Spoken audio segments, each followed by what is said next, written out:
मंत्रिपरिषद के द्वारा मंजूरी मिली है। हमारे श्री जयवीर सिंह पर्यटन मंत्री, माननीय श्री ए.के. शर्मा जी नगर विकास मंत्री, ये अपने अपने विषयों के बारे में बात करेंगे। उसके बाद मैं बाकी विषयों पर मैं आपसे वार्ता करूंगा। मैं सबसे पहले माननीय जयवीर सिंह जी से अनुरोध करूंगा कि वो पर्यटन विभाग से संबंधित विषयों पर आज पर्यटन विभाग के कुल 7 प्रस्ताव माननीय मंत्रिपरिषद से स्वीकृत हुए हैं। उनमें से एक अयोध्या में, जैसा कि हम सब जानते हैं, व्यापक रूप से देश और विदेश के श्रद्धालुओं और पर्यटकों की आवक, वहाँ के मंदिर के लोकार्पण के कार्यक्रम के बाद जबरदस्त तरीके से बढ़ोतरी हुई है। और वहाँ पे जो भी हमारे श्रद्धालु आते हैं वो इस समय एक तो श्री राम जन्मभूमि परिसर में, कनक भवन में, हनुमानगढ़ी के साथ साथ पुराने इस तरह के धार्मिक स्थलों पर ही उनके लिए एक दर्शन करने की व्यवस्था रहती है, उसी के प्रति आकर्षण रहता है। टाटा सन्स द्वारा, टाटा कंपनी के द्वारा एक प्रस्ताव भारत सरकार के माध्यम से हमें प्राप्त हुआ था, जिसमें CSR फंड से 650 करोड़ रुपए की लागत से 650 करोड़ रुपए की लागत से वो एक विश्व स्तरीय मंदिर संग्रहालय का निर्माण अयोध्या में कराने का काम करेंगे। 650 के साथ साथ ये आधारभूत इंफ्रास्ट्रक्चर डेवलपमेंट में 650 करोड़ और साइट के डेवलपमेंट में 100 करोड़, कुल मिला के 750 करोड़ रुपए का इनका CSR फंड से भारतीय मंदिर संग्रहालय के निर्माण का प्रस्ताव आज उसको स्वीकृति कैबिनेट से दी गई है। इसमें इस मंदिर का निर्माण वो करेंगे, जिसमें जमीन निःशुल्क रूप से पर्यटन विभाग 1 रुपए की लीज पे उपलब्ध कराने का काम करेगा। दूसरा प्रस्ताव ये 90 साल के लिए होगा पहली बार में, और बाद में उसको 90 साल के लिए पुनः नवीनीकृत भी किया जाएगा। जनपद सहारनपुर की तहसील बेहट के गांव मिरगपुर पाजूवाला की गाटा संख्या 78/6 369 भूमि श्रेणी बंद, ये शाकुंभरी देवी धाम पर्यटन विकास के लिए पर्यटन विभाग को निःशुल्क रूप से उपलब्ध कराने का काम माननीय मंत्रिपरिषद द्वारा किया गया। ये जमीनें 0.369 हेक्टेयर ये जमीन है जो वर्तमान में ग्राम सभा की भूमि है। ग्राम सभा की भूमि में ये गाटा संख्या पर्यटन विभाग को उपलब्ध होंगे। तीसरा प्रस्ताव है पर्यटन विभाग के जो बंद या घाटे में चल रहे या असंचालित जो पर्यटन आवास गृह हैं, उनके PPP पर दिए जाने का 3 पे हम लोगों ने जो अंतिम चरण की मोहर मंत्रिपरिषद ने दी और 4 के RFC निविदा प्रपत्रों पर अनुमोदन प्राप्त करने का काम आज किया गया है।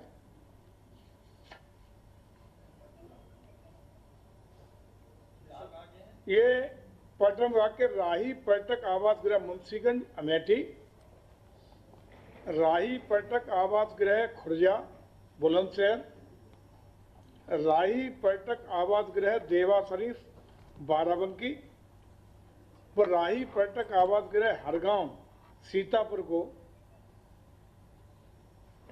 लीज पर दिए जाने के साथ ही LOA जारी किए जाए, लेटर ऑफ अवार्ड इनका जारी होने की आज स्वीकृति मिली है।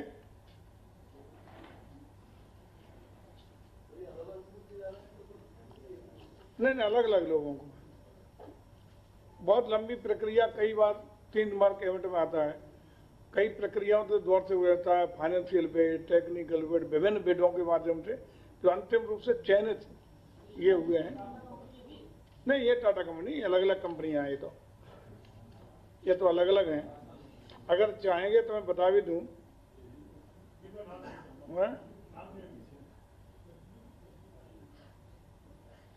खुर्जावाला में 3 निविदादाता थे, जिसमें प्राप्त 3 थी।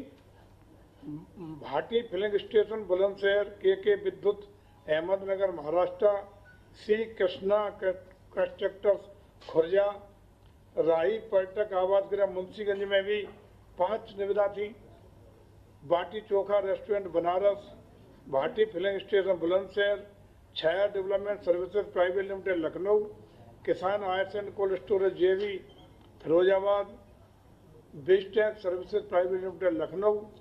या तो बहुत सारी जो बिडें थी, इनमें जो सिलेक्ट हुए।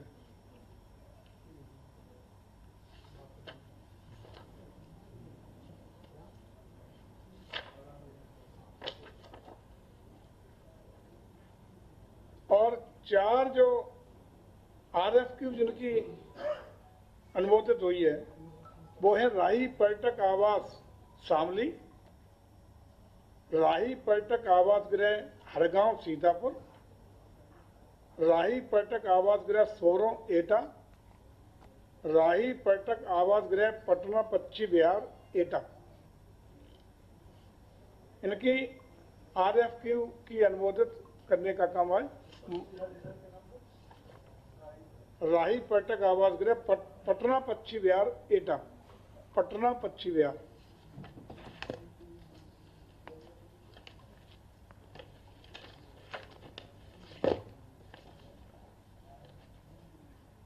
जैसा कि आप सबको पता है कि उत्तर प्रदेश में पर्यटकों को आकर्षित करने के लिए सबसे पहले लॉ एंड ऑर्डर की स्थिति बेहतर लगातार होती रही है, उससे लोगों का आकर्षण बढ़ा है।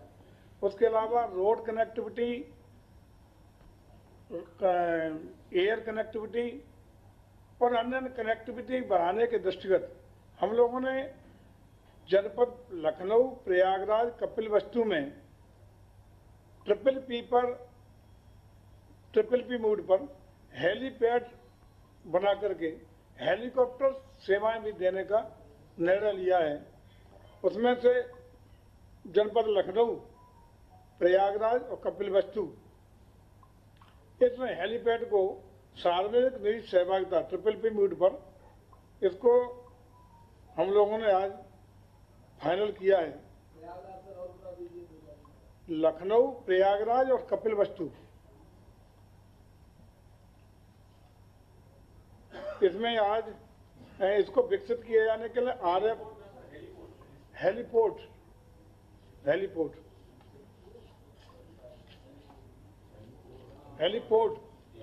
या कई हेलीकॉप्टर एक साथ रहेंगे और अलग अलग सेवाएं प्रदान करेंगे। हाँ, अनुमोदन इसका RFP DCA रिवेक्ट फॉर प्रपोजल वैल्यू आज अनुमोदन हो गया है। यह निजी निवेशकों के माध्यम से ट्रिपल पी मोड पर इसकी RFC का आज अनुमोदन माननीय मंत्री परिषद द्वारा कर दिया गया है। रमाबाई अंबेडकर मैदान के सामने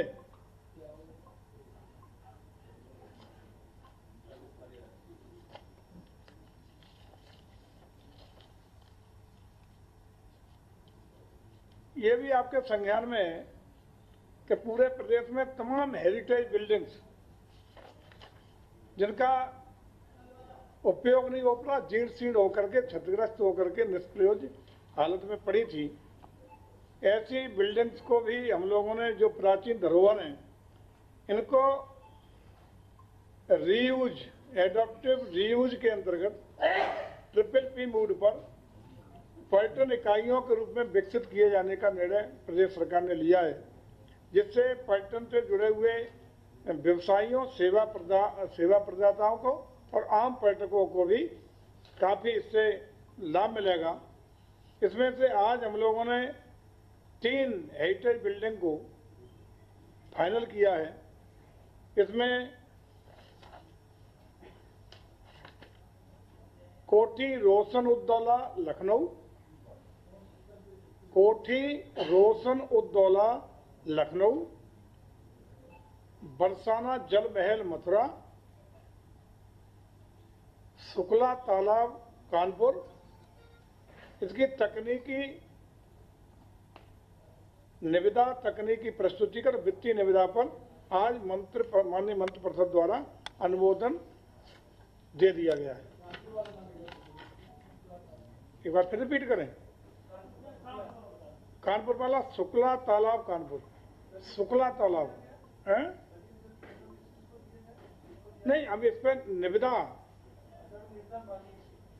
जी, निविदा जो आई है उन निविदाओं पर अप्रूवल हो गया है।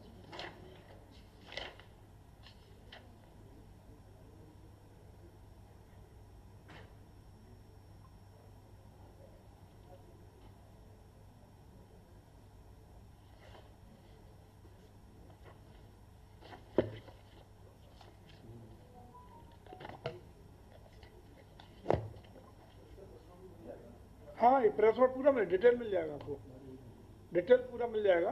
कौन कौन निविदा आता है, कौन क्या है, किसका क्या, सब पूरा मिल जाएगा आपको। एक पूरे प्रदेश में जो टूरिज्म की असीम संभावना है, उसके दृष्टिगत जैसा आप जानते होंगे, हम लोगों ने 2022 पर्यटन नीति, टूरिज्म पॉलिसी 2022 प्रख्यापित की थी। उसका लाभ मैक्सिमम लोगों को हो सके। तमाम जो निवेशक उत्तर प्रदेश में अपना निवेश पर्यटन में करना चाहते हैं, उन निवेशकों को इंटरेस्टेड हैं, लेकिन रुकावट एनओसी में हो रही है, कहीं कुछ हो रही है, तो इस तरह की कोई सहयोग ही उन्हें नहीं मिलता था। तो निवेशक परेशान होकर के कहीं न कहीं हतोत्साहित होता था। इसके लिए पूरे प्रदेश में मुख्यमंत्री टूरिज्म फेलोशिप कार्यक्रम के अंतर्गत शोधार्थियों के चयन का एक कार्यक्रम आज माननीय मंत्री परिषद ने अनुमोदित किया है। इस तरह की फेलोशिप से जो शोधार्थी होंगे वो योजनाओं के पर्यवेक्षण में, अनुश्रवण में और पारिस्थितिकीय स्थलों से जुड़े हुए सर्वांगीण विकास और केंद्र और राज्य सरकार की जो योजनाएं हैं उनका सम्मति मूल्यांकन, संरचना, मेले महोत्सव की रूपरेखा तैयार करना, पर्यटन क्षेत्र के अंदर राजस्व वृद्धि की योजना बनाना, भविष्य की आवश्यकताओं के अनुरूप पर्यटन के अंतर्गत योजनाओं की संरचना के कार्यों में अपनी सहभागिता प्रदान करना, यह सब इन लोगों के जिम्मे में रहेगा। इसके लिए नई गतिविधियों के अंतर्गत अध्ययन करेंगे ये लोग, और इस पर हम लोग ये सारे लोग जिले के जिला पर्यटन और संस्कृति परिषद के माध्यम से और प्रदेश पर हमारे पर्यटन विभाग के निदेशालय के संरक्षण में अपना योगदान करके निवेशकों को, पर्यटकों के लिए योजनाओं में अपनी महती भूमिका का निर्वहन करेंगे। यह है मुख्यमंत्री टूरिज्म फेलोशिप कार्यक्रम। हाँ बिल्कुल, अभी फिलहाल 25 का है जी, 25। हाँ मानदेय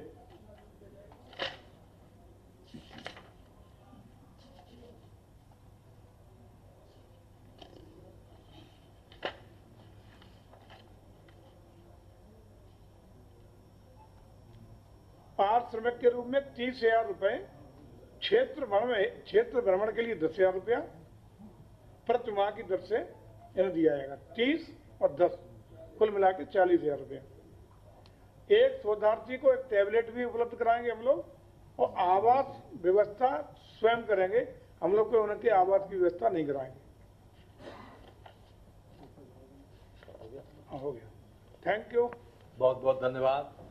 माननीय A.K. शर्मा जी से अनुरोध करेंगे जो हमारे नगर विकास और बिजली मंत्री हैं, वो नगर विकास और बिजली से संबंधित जो प्रस्ताव आज मंत्री परिषद के द्वारा अनुमोदित हुए हैं उसके संबंध में अपनी बात रखें। माननीय शर्मा जी, एक आखिरी होगा। हाँ ये बिल्कुल छूटेगा, सॉरी। गोरखपुर में परमहंस योगानंद जी की जन्मस्थली है।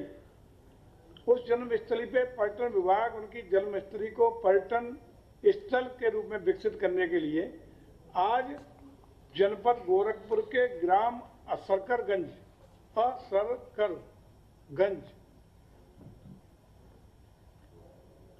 के घाटा संख्या 82 के मकानात में 460 वर्ग मीटर भूमि जो बंजर भूमि है गांव सभा की, उसको निःशुल्क पर्यटन विभाग को मंत्री परिषद के द्वारा देने का निर्णय लिया गया है।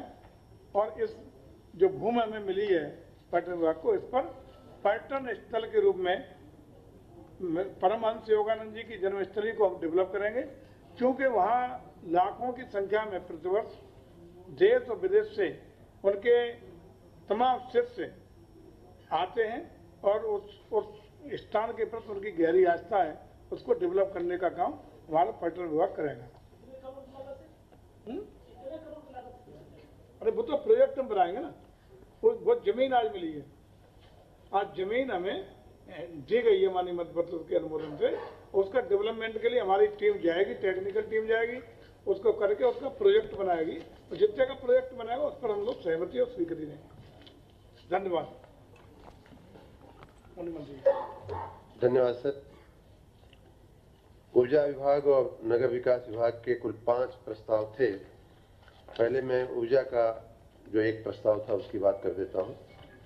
विद्युत निरीक्षक, आपने शब्द सुना होगा, विद्युत सुरक्षा निदेशालय जो हमारा है, उसमें नियमावली बनाने का विषय था। भारत सरकार ने इलेक्ट्रिसिटी एक्ट 2003 पास किया हुआ है, विद्युत अधिनियम। उसके तहत भारत सरकार ने अपनी नियमावली बना दिया। उसमें इलेक्ट्रिकल इंस्पेक्शन के सारे प्रावधान उसमें आते हैं। उसी के क्रम में राज्य सरकार को भी उसकी नियमावली बनाना अपेक्षित था। जो सेक्शन, जो विद्युत अधिनियम है उसका सेक्शन 162, 180 के तहत राज्य सरकारों को भी बनाना था अपेक्षित, लेकिन यहाँ अभी बन नहीं पाया था। अब हम उसकी नियमावली बना करके लेकर के आए हैं, जिसमें हमारे जो चीफ इलेक्ट्रिकल इंस्पेक्टर हैं और इलेक्ट्रिकल इंस्पेक्टर, विद्युत निरीक्षक जिसको बोलते हैं, उनकी अर्हता, जिसको क्वालिफिकेशन कहते हैं, फिर उनके पावर क्या क्या होंगे, उनकी शक्तियाँ क्या होंगी और कार्य क्या होंगे, फंक्शंस क्या क्या होंगे, ये सारा कुछ उसमें परिभाषित किया जाता है। इस नियमावली को आज राज्य मंत्रिमंडल ने मंजूर किया है। इसमें कैसे इंस्पेक्टर जो है वो किस जगह पे उसको जाने का अधिकार होगा, कोई रोक टोक नहीं करेगा, किस किस इंस्पेक्शन के पहले और इंस्पेक्शन के बाद वो क्या क्या प्रक्रियाएं अपनाएगा, ये सारी बातें जो है इस नियमावली में आती हैं, जिसको आज माननीय मंत्रिपरिषद ने मंजूर किया है। नगर विकास विभाग के कुल 4 प्रस्ताव थे, जिसमें एक महत्वपूर्ण प्रस्ताव था कि हमारा जो संपत्ति कर है वो हमारे नगर निगमों में, नगर पालिकाओं में, नगर पंचायतों में जो संपत्ति कर का जो व्यवस्थापन होता है वो नगर निगमों में नगर निगम अधिनियम 1959 की धारा 172 में ऑलरेडी प्रावधान किया हुआ है। और उस प्रावधान के तहत जो हमारा अधिनियम है, उसके प्रावधानों के तहत सन 2000 में आवासीय भवनों के लिए और सन 2013 में अनावासीय भवनों के लिए नियमावली भी बन गई। जहाँ तक नगर निगमों का सवाल था, उनकी दोनों नियमावलियाँ बन चुकी हैं, आवासीय और अनावासीय, 2000 और 2013 में। और उन्हीं प्रावधानों को जो एक्ट में, जो नगर निगम अधिनियम में प्रावधान थे, उसी को नगर पालिका अधिनियम में समाहित करते हुए, लेते हुए नगर पंचायतों और नगर पालिका परिषदों के लिए भी कानून का वही चीज जो है कानून में लेकर के कानून प्रावधानित कर दिया गया, कानून इनेक्ट कर दिया गया, पास कर दिया गया। लेकिन उसके तहत जो नगर पालिका और पंचायतों के लिए जो नियमावली बननी चाहिए थी, कानून होता है उसके बाद नियमावली बनती है जिसमें डिटेलिंग आती है, वो नियमावली बनाने का काम रह गया था, जिसे आज हम लोग माननीय मंत्रिपरिषद के समक्ष लेकर के आए थे। और उस नियमावली को माननीय मंत्रिपरिषद ने मंजूर किया है। इसमें कैसे कैलकुलेशन होंगे, कैसे कितनी पुरानी संपत्ति है तो कितना उसका दर होगा, ये करना इसलिए इस समय आवश्यक था कि भारत सरकार का इस पर बहुत आग्रह था कि इस नियमावली के बिना हम जो है कोई ग्रांट नहीं देंगे, खास करके 15वें वित्त आयोग की जो ग्रांट आती है वो, और विभिन्न योजनाएं जैसे कि अमृत 2 में जो पैसा हमको मिलता है उसके पैसे में भी रोक टोक हो रही थी भारत सरकार के द्वारा। भारत सरकार का बहुत आग्रह था कि इसमें तात्कालिक आप नियमावली बना करके फ्लोर रेट वगैरह निर्धारित कीजिए, तो उस नियमावली को आज माननीय मंत्रिपरिषद ने मंजूर किया है। तीसरे नगर निगम की नियमावली सन 2000 आवासीय भवनों के लिए और 2013 में अनावासीय भवनों के लिए ऑलरेडी प्रख्यापित हो चुकी थी, और नगर नियम का जो कानून था वही नगर पालिका अधिनियम में भी ले लिया गया, लेकिन उसके तहत जो नगर पालिकाओं और पंचायतों के लिए जो नियम बनने चाहिए थे वो नहीं बने थे, वो आप लेकर के आए।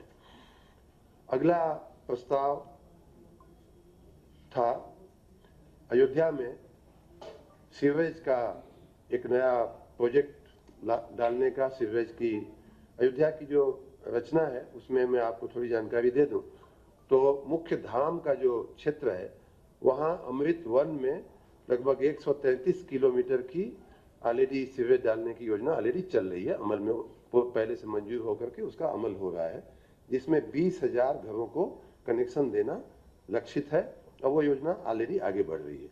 लेकिन उसके थोड़ा बाहर का जो विस्तार था, जिसको कैंट एरिया, जो लोग अयोध्या से परिचित है, कैंट एरिया वगैरह उदाहरण के रूप में, वहाँ सीवरेज की व्यवस्था नहीं थी, तो उसको व्यवस्था करने के लिए 351 करोड़ रुपए की योजना अमृत 2 में लेकर के हम आए थे और जिसको आज माननीय मंत्रिपरिषद ने मंजूरी दिया है। इस योजना के कार्यान्वयन से लगभग 28,000 एग्जैक्ट फिगर है 27,928 घरों को सीवरेज का कनेक्शन दिया जा सकेगा। इसका जैसा कि आप जानते हैं इसमें गवर्नमेंट ऑफ इंडिया का पार्ट होता है, राज्य सरकार का पार्ट होता है, थोड़ा निकाय का भी अंश होता है अमृत योजना में। और अगला जो प्रस्ताव है उसी में सुधार के लिए हमारे प्रस्ताव थे, उसको भी मैं बता देता हूँ। तो ये तो अयोध्या की बात होगी। 351 करोड़ रुपए से के खर्च से 351.40 करोड़ रुपए के खर्च से 28,000 घरों को सीवरेज कनेक्शन देने के लिए योजना को आज मंत्रिपरिषद ने मंजूरी दी। उसमें कैंट का भाग विशेष रूप से आता है। फर्स्ट फेज का जैसा मैंने बताया कि 133 किलोमीटर की योजना ऑलरेडी अमल में है, अमल उसका शुरू हो गया है, ये एडिशनल है, ये उसके अतिरिक्त है, ये दूसरी योजना है। हाँ, एसटीपी भी बनेगा, बिल्कुल बनेगा, उसमें बहुत सारे काम उसमें होने हैं। अगर आपको डिटेल चाहिए तो मैं उसमें दे भी सकता हूँ। घरों का कनेक्शन है, फिर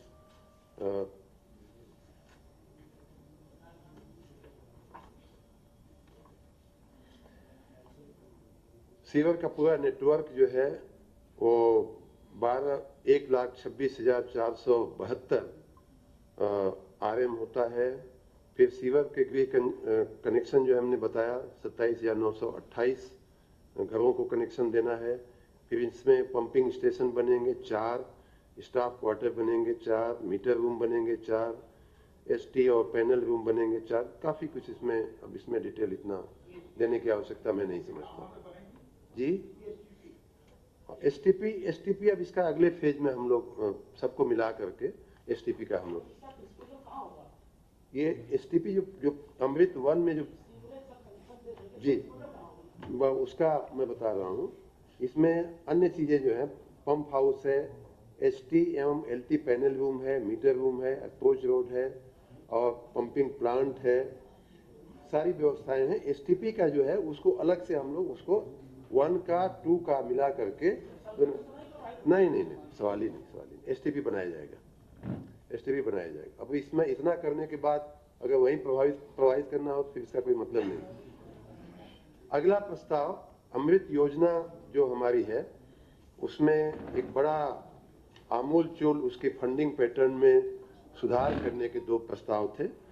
जिसमें अमृत वन योजना, जैसा कि मैंने बताया कि पहले की योजना चल रही है, उसमें जो उस समय की अमृत वन में जो व्यवस्था थी उसमें ये था कि 10 लाख के ऊपर के जो हमारे जो निकाय थे, 10 लाख की जनसंख्या वाले, उसमें केंद्रांश 33.33% होता था, राज्यांश 36.67 होता था और निकायांश 30% होता था। 10 लाख तक के जो निकाय थे, मतलब 1 लाख से 10 लाख मान लीजिए, उसमें केंद्रांश 50% होता था, राज्यांश 30% होता था और निकायांश 20% होता था। अब उसमें जो निकायों की आर्थिक परिस्थितियां देखते हुए निकाय अपना अंश जो है दे नहीं पा रहे थे, बहुत सारा बकाया उनके ऊपर हो जा रहा था। ऐसे निकायों को राहत देते हुए एक बहुत बड़ा निर्णय आज माननीय वित्त मंत्री जी के आशीर्वाद से माननीय मुख्यमंत्री जी ने और माननीय मंत्रि परिषद ने लिया है। जो निकायांश 30% था उसे घटा करके 15% कर दिया गया है। 10 लाख की आबादी वाले। जी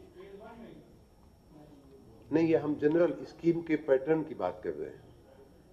अमृत वन की बात कर रहे हैं, सभी निकायों में लागू होगा।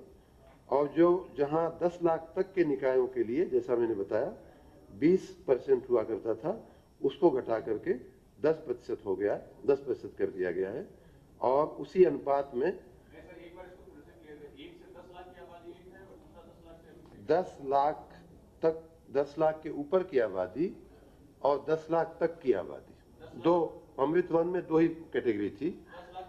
10 लाख तक की आबादी में जो निकायांश था वो 20% हुआ करता था, उसको घटा करके उसका आधा 10% कर दिया गया। और 10 लाख के ऊपर वाले में 30% हुआ करता था, उसको घटा करके 15% कर दिया गया। 50 मतलब उसको आधा कर दिया गया जो निकायांश अभी तक था। और उसी अनुपात में राज्यांश जो है, केंद्र का अंश वही रहेगा, उसी अनुपात में राज्यांश बढ़ जाएगा। अभी तक 10 लाख के ऊपर वाला का राज्यांश 36.67% होता था, वो बढ़ के 51.67 हो जाएगा। और जो 10 लाख तक वाले में 30% हुआ करता था, वो राज्यांश बढ़ करके 40% हो जाएगा। अमृत 2 योजना में भी इसी प्रकार सुधार, पैटर्न में सुधार किया गया है। उसमें 3 कैटेगरी थी। 1 लाख के नीचे वाले निकाय, जिसमें अभी तक निकायांश 20% हुआ करता था, उसको घटा करके 10% कर दिया गया है। 1 लाख से 10 लाख वाले निकायों में निकायांश 20% हुआ करता था, उसको घटा करके 10% कर दिया गया है। और 10 लाख के ऊपर वाले निकायों में 30% निकायांश हुआ करता था, उसको घटा करके 15% कर दिया गया है। मतलब अभी तक जो निकायांश हुआ करता था उसका आधा कर दिया गया है। और ये वर्तमान और जो अमृत वन की जो योजनाएं पहले की थी उसमें भी ये लागू होगा। तो निकायांश जो है एक तरह से उनको काफी राहत हो जाएगी। बहुत बहुत धन्यवाद।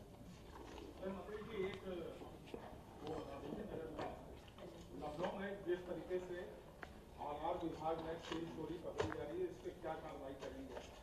तेल चोरी पकड़ी जा रही है तो तेल चोरी की कार्रवाई होगी। उस पे जहां भी चोरी पकड़ी जाएगी, चोरी के लिए प्रावधानित जो व्यवस्थाएं होगी, कार्रवाई होगी। बहुत बहुत धन्यवाद।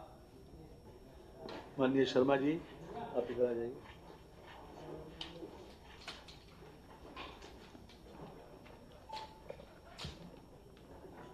पांच प्रस्ताव हमारे औद्योगिक विकास विभाग से संबंधित हैं। हम सब जानते हैं कि बड़े पैमाने पर जो हमारा इन्वेस्टमेंट समिट हुआ था तो उसमें MOU हुए थे। हमारे सामने सबसे बड़ी चुनौती थी कि हम उनके लिए लैंड उपलब्ध कराएं।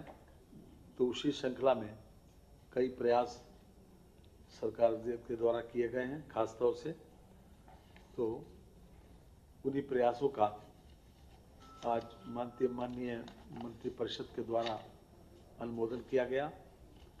ये खास तौर से जिन लोगों की यूनिट्स किसी न किसी रूप में सिक हो गई या यूनिट बंद हो गई, उसके उनके ऊपर कर्जा था बैंक और फाइनेंशियल इंस्टीट्यूशंस का, ऐसे लगभग 871.85 एकड़ भूमि जो हमको मिलेगी, इसके बदले में हमको 117 करोड़ 19 लाख रुपए का हमने वन टाइम सेटलमेंट करके भुगतान करने का सहमति दी है, जिस पर आज मंत्री परिषद के द्वारा सहमति दी गई। 117 करोड़ 19 लाख जो यूनिट्स ऐसी हैं कि जो चल नहीं सकती, वन टाइम सेटलमेंट के द्वारा 11 यूनिट्स 11 यूनिट्स जी। इसके साथ ही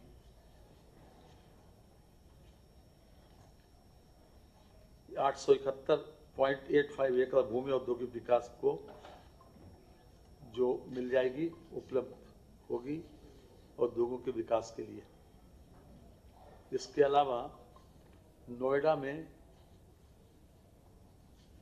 हमारा नोएडा सेक्टर 142 स्टेशन से बॉटेनिकल गार्डन तक 11.56 किलोमीटर लंबाई के एक्वालाइन मेट्रो कॉरिडोर के प्रस्तावित विस्तार में लगभग 2254.35 करोड़ रुपए खर्च होने का प्राविधान किया गया है, जिसमें 573 करोड़ रुपया उत्तर प्रदेश सरकार की तरफ से इसमें दिया जाएगा और नोएडा प्राधिकरण ही इसको पूरी तरीके से बनाएगा। 142 सेक्टर में 11.56 किलोमीटर लंबाई की एक्वालाइन मेट्रो कॉरिडोर इसका विस्तार किया जा रहा है। नोएडा में मेट्रो लाइन का विस्तार किया जा रहा है, जिसमें 11.56 किलोमीटर लंबाई बढ़ेगी और जिसके लिए 2254.35 करोड़ रुपए का इस योजना में खर्च आएगा, जिसके लिए 573 करोड़ रुपया उत्तर प्रदेश सरकार पर पड़ेगा और टोटल नोएडा प्राधिकरण ही इस एक्सपेंशन को कार्य रूप देगा। इसके अतिरिक्त जो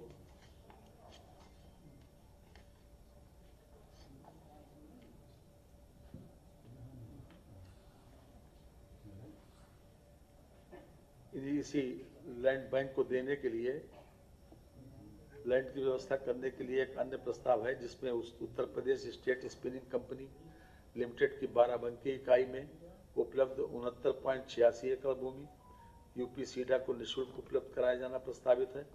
Uttar Pradesh state yard company की इकाइयां क्रमशः मेजा प्रयागराज 175 एकड़, बांदा 90 एकड़ एवं रसड़ा बलिया 57 एकड़ की भूमि यूपी सीडा को निःशुल्क उपलब्ध कराया जाना प्रस्तावित है। ये भी अपने आप में उसी उद्देश्य के लिए जिसके तहत हमने MOU किए थे, इन स्थानों पर उद्योग स्थापित करने के लिए हमको जो लैंड बैंक की जरूरत थी, ये व्यवस्था हमारे विशेष रूप से प्रमुख सचिव अवस्थापना और औद्योगिक विकास के द्वारा जो किए गए, इन्हीं के विभाग के द्वारा, उसी के का ये परिणाम है कि हमको ये भी जमीन लगभग 391 एकड़ जमीन यूपी सीडा को मिल जाएगी।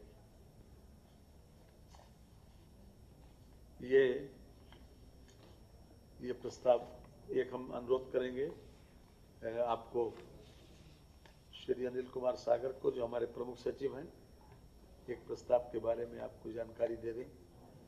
खास तौर से ये कॉरिडोर कलकत्ता एक्सप्रेस होगा इस बार। ये भारत सरकार द्वारा कई इंडस्ट्रियल कॉरिडोर की स्थापना की गई है। उनमें से एक कॉरिडोर है अमृतसर कोलकाता इंडस्ट्रियल कॉरिडोर। अभी जो अमृतसर कोलकाता इंडस्ट्रियल कॉरिडोर है, इसका ऑलमोस्ट 60% हिस्सा उत्तर प्रदेश से होकर गुजरता है। तो हालांकि बाकी इंडस्ट्रियल कॉरिडोर्स में भारत सरकार ने एक इंडस्ट्रियल नोड की स्थापना की है, लेकिन क्योंकि एक बड़ा हिस्सा अमृतसर कोलकाता इंडस्ट्रियल कॉरिडोर का उत्तर प्रदेश से होकर गुजरता है, तो भारत सरकार के सहयोग से 2 स्थानों पर इंडस्ट्रियल नोड्स की स्थापना की जा रही है। एक नोड है जनपद आगरा में, जहां पर 1058 एकड़ ज़मीन उपलब्ध कराई गई है और दूसरा नोड है जनपद प्रयागराज में, जहां पर 1138 एकड़ ज़मीन उपलब्ध कराई गई है। ये 11 आगरा में 1058 एकड़ और प्रयागराज में 1138 एकड़। यहाँ पर इंडस्ट्रियल नोड्स बनेंगी जहाँ पर इंडस्ट्रीज आएंगी।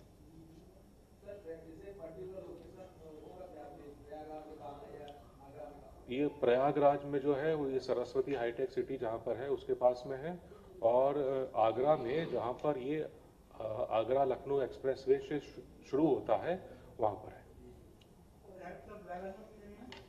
प्रयागराज में है 1138 एकड़। ये ये वर्तमान में यूपीसीडा को उपलब्ध हो गई है। अब भारत सरकार के सहयोग से ये डेवलप की जाएगी।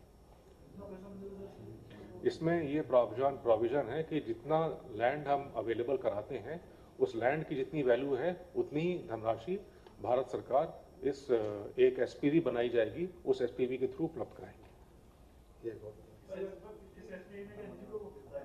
नहीं, ये एसपीवी 2 संस्थाओं के द्वारा बनाई जाएगी, एक यूपीसीडा और दूसरा एनआईसीडीसी। एनआईसीडीसी है national industrial corridor development corporation, जो भारत सरकार की संस्था है जो इस तरह के इंडस्ट्रियल कॉरिडोर्स भारतवर्ष में बना रहा है। एनआईसीडीसी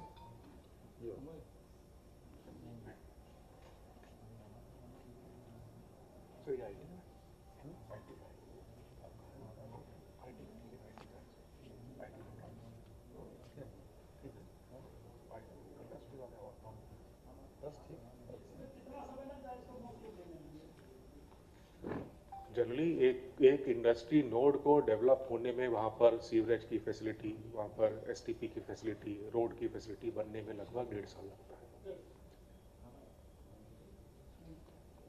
लेकिन इसका क्योंकि ये नोड जैसे आगरा की नोड है ये ताज ट्रेपेजियम जोन में आती है, तो हम सुप्रीम कोर्ट से ऑलरेडी इसकी अनुमति प्राप्त कर चुके हैं और इसका एनवायरमेंट क्लियरेंस भी प्राप्त कर चुके हैं।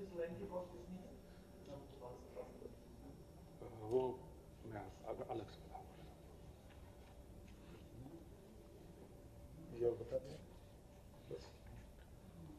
एक आईटी इलेक्ट्रॉनिक्स डिपार्टमेंट का भी एक माननीय मंत्रिपरिषद का अनुमोदन प्राप्त हुआ था। एक इकाई है जनपद नोएडा में, messrs Samsung display Noida private limited.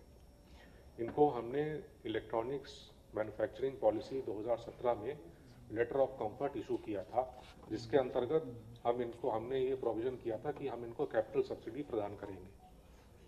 अब ये इकाई कार्यरत हो चुकी है और जो डिस्प्लेज होते हैं सैमसंग मोबाइल फोन्स के, वो सैमसंग डिस्प्ले ये डिस्प्ले अपने यहाँ मैन्युफैक्चर करती है। तो इसका कैपिटल सब्सिडी का प्रपोजल प्राप्त हुआ था। अब माननीय मंत्रिपरिषद ने अनुमोदन दिया है कि कैपिटल सब्सिडी के रूप में कुल इनको 207 करोड़ रुपए का वितरण किया जाएगा। Samsung display Noida private limited, ये सैमसंग की ही एक यूनिट है।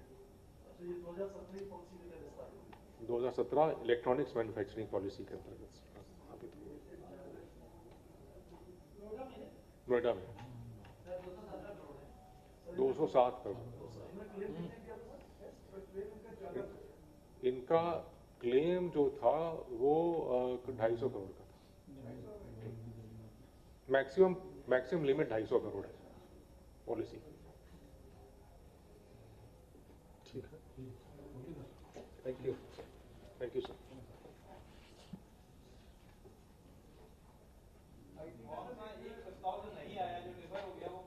वो गोरखपुर का था।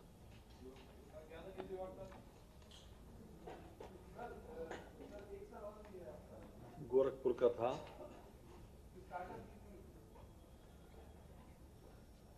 बता दे तो पूछना बता दे। स्टार्टअप नीति है, उसमें अभी तक हमारे 3 सेंटर फॉर एक्सेलेंस स्थापित हैं।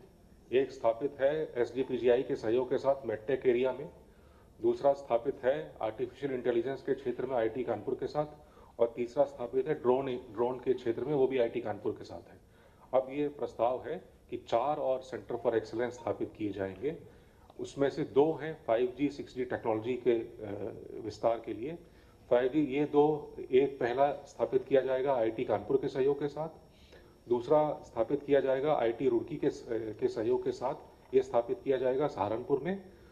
तीसरा जो सेंटर फॉर एक्सेलेंस है वो ब्लॉकचेन टेक्नोलॉजी के लिए है, ये स्थापित किया जाएगा आईआईएम लखनऊ के साथ, जिसमें माइक्रोसॉफ्ट भी हमारा सहयोग प्रदान कर रहा है।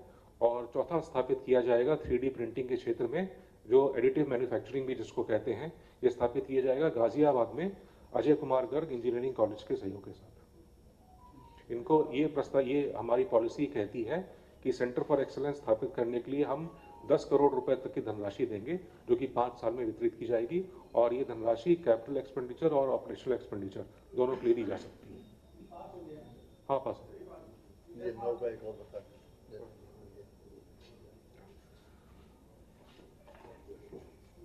ये मुख्य सचिव की अध्यक्षता वाली कमेटी में पास हुआ।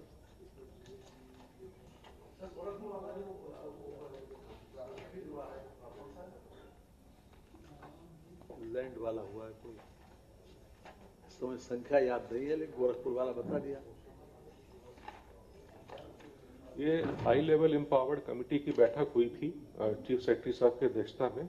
उसमें निर्णय लिया गया था कि LOCs कुछ कंपनीज को दी जाए, उसी का अनुमोदन माननीय मंत्रिपरिषद ने दिया है। ये 9 कंपनीज हैं। एक है Kanodia cement private limited, Bulandshahr में है, और दूसरी है प्रतापगढ़ में। तीसरी कंपनी है बालाजी वेफर्स प्राइवेट लिमिटेड, ये है जनपद हरदोई में। चौथी है बनासकांठा जिला सहकारी मिल्क उत्पादक लिमिटेड, ये अमूल जो आपका कहते हैं, ये वाराणसी में। RACL gear tech limited Amroha में, ITC लिमिटेड हरदोई में, AB Mauri India private limited Pilibhit में, HL agro products private limited Kanpur Dehat में, और श्री सीमेंट एटा में। तो ये लगभग 5,000 करोड़ तक का निवेश है, जिसको LOC दिया जा रहा है।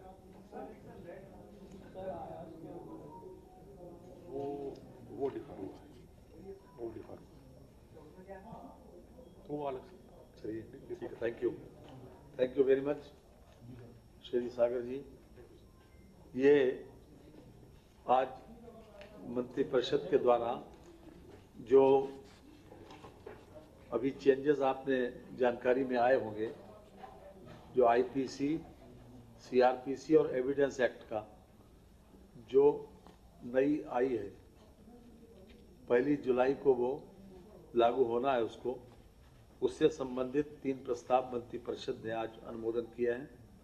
खास तौर से जो प्रोविजन में बहुत ज़्यादा परिवर्तन नहीं है, जो भी भारत सरकार के द्वारा भारतीय दंड संहिता जो 1860 की थी, दंड प्रक्रिया संहिता जो 1973 की थी, और भारतीय साक्ष्य अधिनियम जो 1872 का था, उसके स्थान पर भारतीय न्याय संहिता 2023, CRPC के स्थान पर भारतीय नागरिक सुरक्षा संहिता 2023, और भारतीय साक्ष्य अधिनियम 1872 के स्थान पर भारतीय साक्ष्य अधिनियम 2023 के जो नया एक्ट पास किया है, उसी से संबंधित जो उत्तर प्रदेश के कुछ एक्ट हैं जिसमें सेक्शंस का परिवर्तन होना है, अध्याय का परिवर्तन होना है। तो ये उत्तर प्रदेश गिरोहबंद और समाज विरोधी क्रियाकलाप निवारण अधिनियम 1886, उत्तर प्रदेश गुंडा अधिनियम 1971, उत्तर प्रदेश 1771, उत्तर प्रदेश सार्वजनिक और निजी संपत्ति क्षति वसूली अधिनियम 2020, उत्तर प्रदेश डकैती प्रभावित क्षेत्र अधिनियम 1983, उत्तर प्रदेश विशेष सुरक्षा बल अधिनियम 2020, और उत्तर प्रदेश विधि विरुद्ध धर्म परिवर्तन प्रतिषेध अधिनियम 2021। इनमें कुछ क्रमांकों का, जैसे पहले IPC में जो सेक्शंस थे, उसी प्रकार से इसमें सेक्शंस का परिवर्तन हुआ है केवल, तो उसको आज अडॉप्ट कर दिया गया उत्तर प्रदेश मंत्रिपरिषद के द्वारा। अब उत्तर प्रदेश में उसी के अनुसार लागू होगा। दूसरा संशोधन है एंटीसिपेटरी बेल का। खास तौर से हमारी सरकार की शुरू से प्रतिबद्धता रही है कि महिलाओं और बच्चों के खिलाफ जो अपराध है उसको हम बहुत सीरियसली लें, और उसको सीरियसली लेने की वजह से कि हमने अलग से प्रोविज़न भी किया है इस बात का, क्योंकि एंटीसिपेटरी बेल में जो केंद्र सरकार के जो लॉज हैं उससे उत्तर प्रदेश में थोड़ा सा फर्क है। हमारा फोकस इस बात पर है कि इन ऐसे लोगों को जो गैंगस्टर में हों या पॉक्सो एक्ट में हों या किसी प्रकार से बच्चों के खिलाफ जो अपराध हों उनमें एंटीसिपेटरी बेल न दी जाए।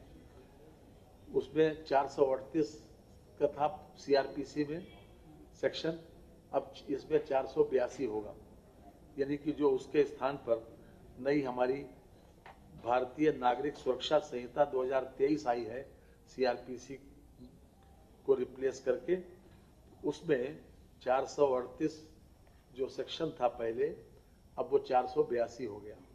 और जो मैंने अपराध बताए इन अपराधों में किसी भी तरीके से एंटीसिपेटरी बेल न दी जाए, इस बात का भी आज मंत्री परिषद के द्वारा अनुमोदन प्रदान किया। जी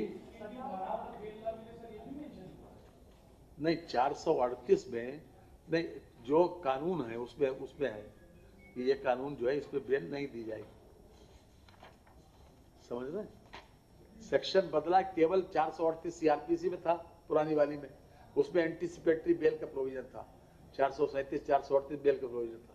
लेकिन नई वाली जो नागरिक सुरक्षा संहिता आई है उसमें वो सेक्शन बदल के 482 हो गया, इसलिए ये संशोधन लाना पड़ा।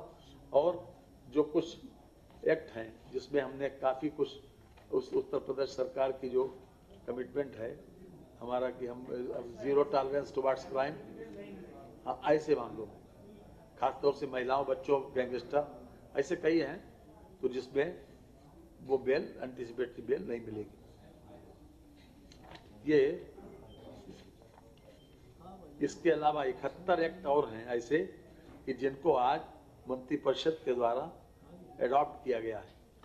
भारत सरकार द्वारा निर्देशित भारतीय दंड संहिता 1860, दंड प्रक्रिया संहिता 1973 एवं भारतीय साक्ष्य अधिनियम 1872 के स्थान पर परिवर्तित भारतीय न्याय संहिता 2023, भारतीय नागरिक सुरक्षा संहिता 2023 और भारतीय साक्ष्य अधिनियम 2023 के अंतर्गत विषयगत अध्यायों एवं प्राविधानों के क्रमांकों में अंतर होने की दृष्टिगत निम्नलिखित राज्य विधियों में उत्तर प्रदेश विशेष विधियों का संशोधन अध्यादेश 2024 के माध्यम से संशोधन प्रस्तावित किए गए।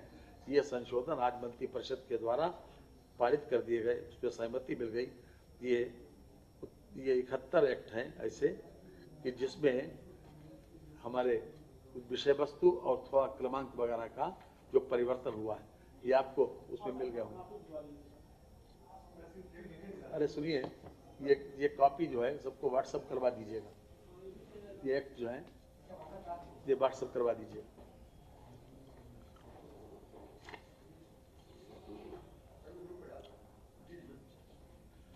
इसके अलावा एक कर्मचारियों से संबंधित प्रस्ताव जो है वो पास हुआ है आज कि 28/3/2005 से पहले जिस मामले में नौकरियों के मामले में अगर पहले से ही विज्ञापन हुआ था, सुप्रीम कोर्ट का एक आदेश था जिसमें पहले से विज्ञापन हुआ और उन लोगों को हम नई पेंशन स्कीम के बजाय पुरानी पेंशन का विकल्प दिए जाने पर मंत्रिपरिषद की सहमति मिल गई।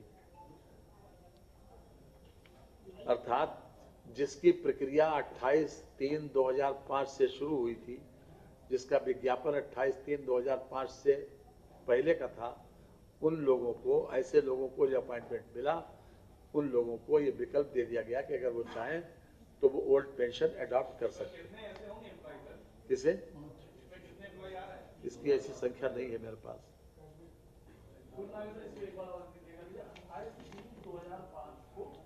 से पहले जिसकी प्रक्रिया स्टार्ट हो गई थी, जी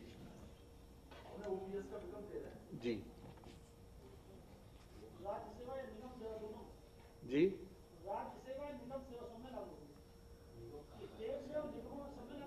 किसका?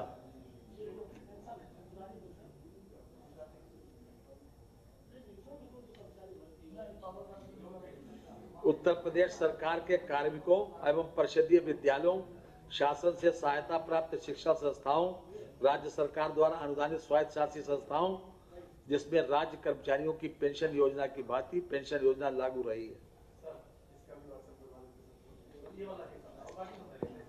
प्लीज व्हाट्सएप करो।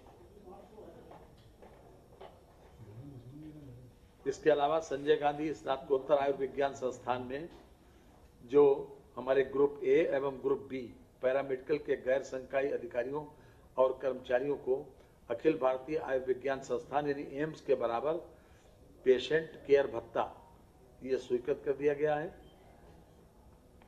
इसमें जी मैंने बताया ना, ग्रुप ए और ग्रुप बी पैरामेडिकल के गैर संकायी अधिकारियों और कर्मचारियों, गैर संकायी और अधिकारियों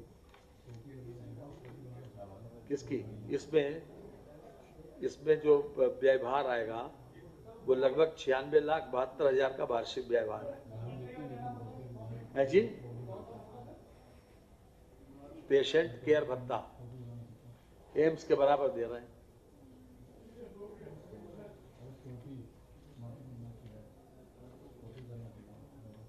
एम्स के बराबर दे रहे हैं। ये ज्येष्ठ आचार्य, अपर आचार्य, सह आचार्य और सहायक आचार्य एवं रेजिडेंट डॉक्टर्स।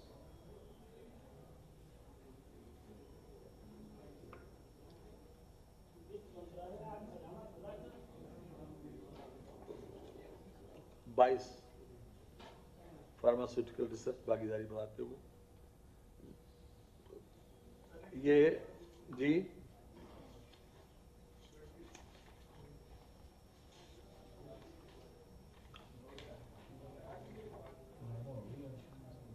उत्तर प्रदेश में फार्मास्यूटिकल रिसर्च और इनोवेशन को बढ़ावा देने के लिए राज्य सरकार के नियंत्रणाधीन संस्था प्रमोट फार्मा प्रारंभ किए जाने के संबंध में आज मंत्री परिषद के द्वारा अनुमोदन दे दिया गया।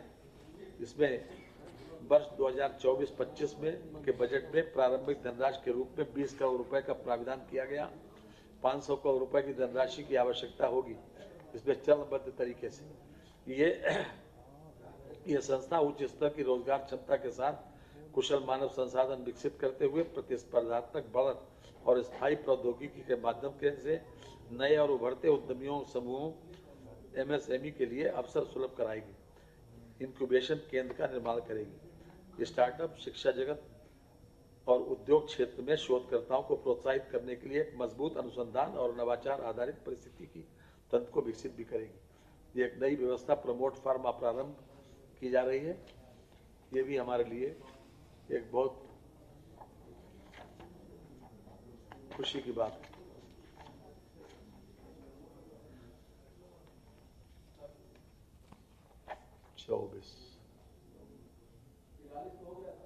ये है राजकीय आयुर्विज्ञान संस्थान ग्रेटर नोएडा में संबद्ध अस्पताल बिल्डिंग के बेसमेंट में उसको स्ट्रेंथन करने के लिए maintenance and construction of the wall and stitching floor of the GIMS Greater Noida परियोजना की वित्त व्यय समिति द्वारा 25,48,01,000 का कार्य ग्रेटर नोएडा औद्योगिक विकास प्राधिकरण ग्रेटर नोएडा से कराए जाने और परियोजना में सम्मिलित उच्च विशिष्टियों पर अनुमोदन आज मंत्री परिषद के द्वारा दे दिया गया। इसमें जो वर्तमान में जो अस्पताल का भवन था वो ये महसूस किया जा रहा था कि वो थोड़ा असुरक्षित है, इसलिए असुरक्षित भवन को सुरक्षित करने के उद्देश्य से ये व्यवस्था की जा रही है। इसमें 25,48,01,000 रुपए का खर्चा है। 26 ये वो बता गए। 3 प्राधिकरणों का सीमा विस्तार हुआ है। वाराणसी विकास प्राधिकरण का, उसमें 215 राजस्व गांव सम्मिलित किए गए हैं। इसमें वाराणसी में तहसील राजा तालाब के 94 राजस्व गांव, तहसील पिंडरा के 30 राजस्व गांव, तहसील सदर के 18 राजस्व गांव, जनपद चंदौली की तहसील सकलडीहा के 2 राजस्व गांव, तहसील पंडित दीनदयाल उपाध्याय नगर के 54 राजस्व गांव तथा जनपद मिर्जापुर की तहसील चुनार के 17 राजस्व गांव अर्थात कुल 215 राजस्व गांव को वाराणसी विकास प्राधिकरण में सम्मिलित किए जाने पर आज मंत्री परिषद के द्वारा अनुमोदन दे दिया गया। इसके अलावा बरेली विकास प्राधिकरण में भी 35 राजस्व गांव शामिल हुए हैं। ये हैं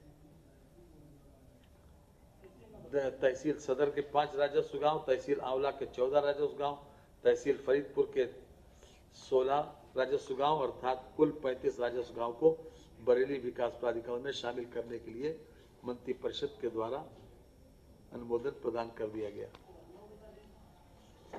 जब किया नहीं है तो बता क्या दें। ये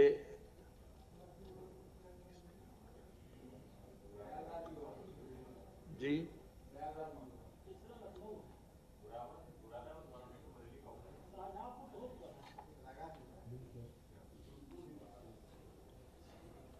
ये जो गोरखपुर का प्रस्ताव स्थगित हुआ है वो 31 नंबर का प्रस्ताव है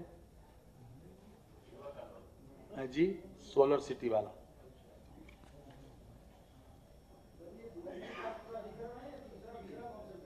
एक ही है बस, मुरादाबाद विकास प्राधिकरण।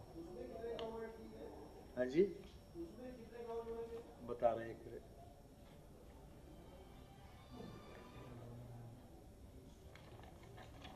मुरादाबाद विकास प्राधिकरण जी, मुरादाबाद विकास प्राधिकरण 71 राजस्व गांव को उसमें ऐड किया गया। मुरादाबाद विकास प्राधिकरण में उचितपूर्ण है। तहसील काट के 18 राजस्व गांव, तहसील मुरादाबाद के 34 राजस्व गांव, तहसील संबल के 3 राजस्व गांव, तहसील अमरोहा के 16 राजस्व गांव, कुल 71 राजस्व गांव को मुरादाबाद विकास प्राधिकरण के विकास क्षेत्र में सम्मिलित किया गया। शाहजहांपुर में नहीं, प्राधिकरण बन रहा है, भी बनेगा नहीं, आदेश हो गया है।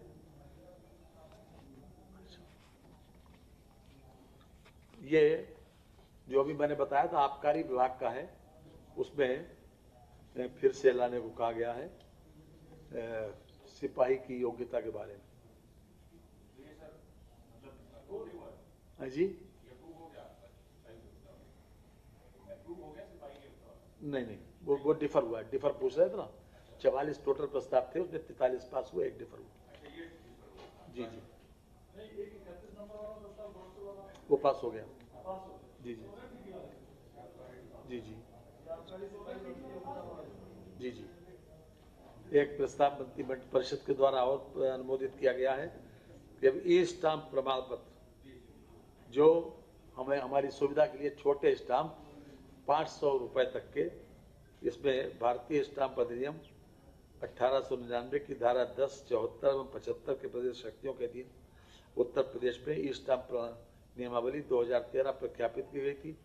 इस नियमावली के प्रावधानों के अनुसार हम छोटे स्टाम्प, खासतौर से जिसकी ज़्यादा जरूरत पड़ती रहती रोजमर्रा में, उसको सेल्फ प्रिंटिंग के आधार के ऊपर सुरक्षा की पूरी व्यवस्था कर दी गई। उसको अनुमोदन आज मंत्रिपरिषद ने दे दिया कि उत्तर प्रदेश ने जन सामान्य को छोटे मूल्य के ई स्टाम्प प्रमाण पत्रों के सेल्फ प्रिंटिंग कराए जाने की सुविधा प्राप्त होगी इस अनुमोदन के बाद।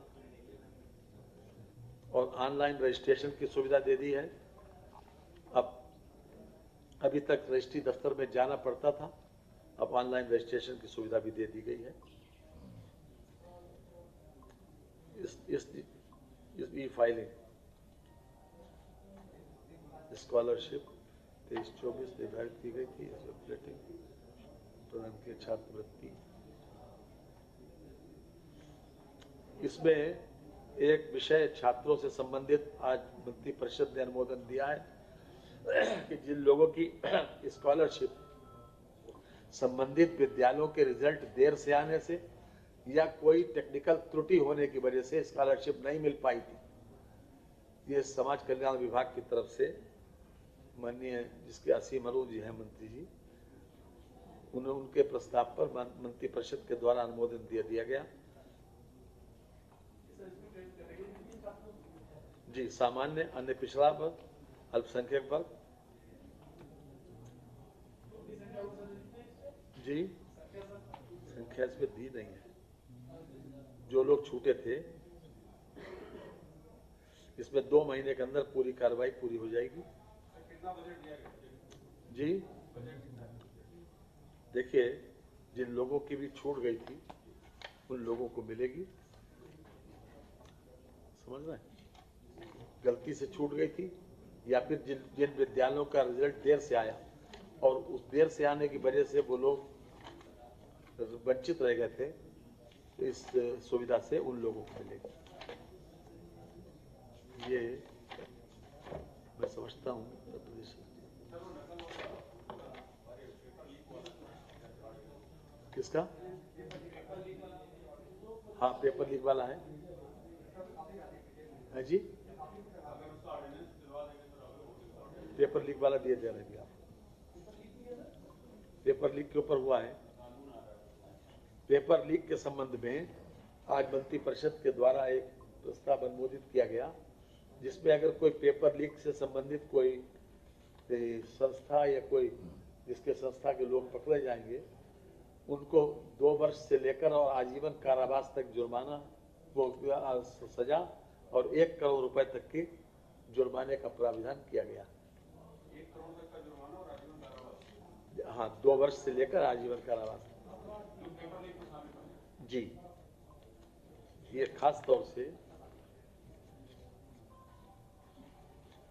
अनुचित साधनों के रोकथाम हेतु यह अध्यादेश इसका जारी होगा। सार्वजनिक परीक्षाओं में अनुचित साधनों, पेपर लीक को रोकने, साल भर गिरोह पर प्रतिबंध लगाने और उससे जुड़े उसके अनुषंगिक मामलों का प्राविधान करने के उद्देश्य से भारत के संविधान 2013 के खंड 1 के द्वारा प्रदत्त शक्तियों का प्रयोग करते हुए सार्वजनिक परीक्षा, उत्तर प्रदेश सार्वजनिक परीक्षा अनुचित साधनों की रोकथाम अध्यादेश 2024 को प्रख्यापन प्रस्तावित किया जा रहा है।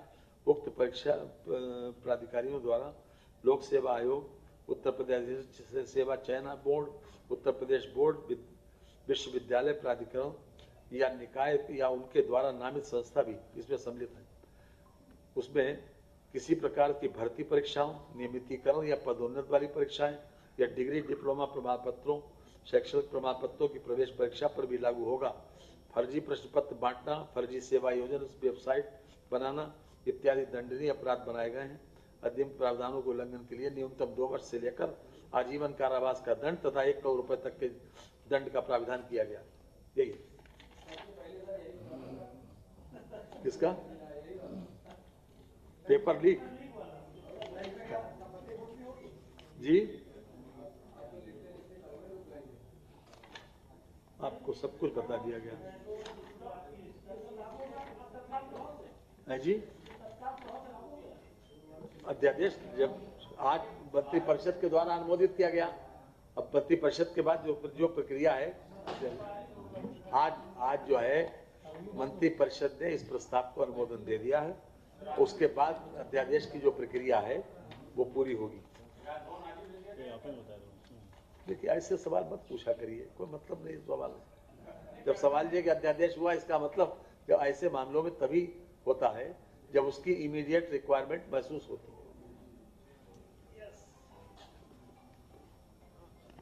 35 करोड़ वृक्षारोपण करने का 2024-25 में प्रदेश के समस्त शासकीय विभागों, माननीय न्यायालय परिसरों, औद्योगिक निकायों, सहकारी समितियों, कृषक संस्थाओं, व्यक्तियों, निजी एवं शासकीय शिक्षण संस्थाओं, स्थानीय निकायों यथा ग्राम पंचायत, नगर पालिका परिषद, नगर निगम, प्राधिकरण आदि, भारत सरकार के विभागों, उपक्रमों, रेलवे, रक्षा एवं अन्य को संबंधित शासकीय विभागों, संस्थाओं के माध्यम से वन विभाग की पौधशालाओं से निःशुल्क पौध यूकेलिप्टस और पॉपुलर को छोड़कर उपलब्ध कराए जाने के लिए 35 करोड़ पौधारोपण का लक्ष्य रखा गया है।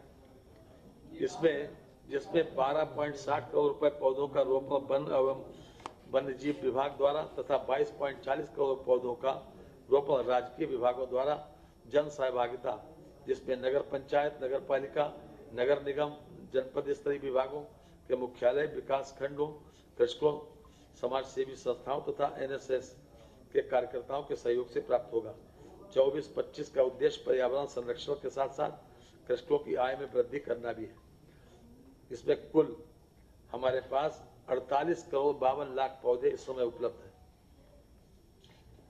ये अपने आप में ग्लोबल वार्मिंग का भी इलाज है, हमारा जो एयर क्वालिटी इंडेक्स बढ़ता है उसका भी इलाज है, और हर तरह से हमारा ये विशेष रूप से जो हम गर्मी महसूस करते हैं उसको मिनिमाइज हो, वो कम से कम महसूस हो हमको, उसके लिए वृक्षारोपण, पेड़ लगाओ, पेड़ बचाओ, उसके लिए आज मंत्रिपरिषद के द्वारा अनुमोदन किया गया। हम आप सबका धन्यवाद देते हैं।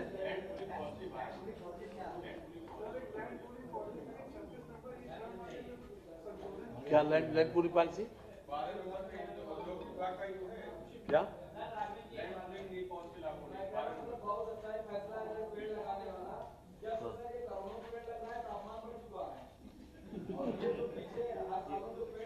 हाँ?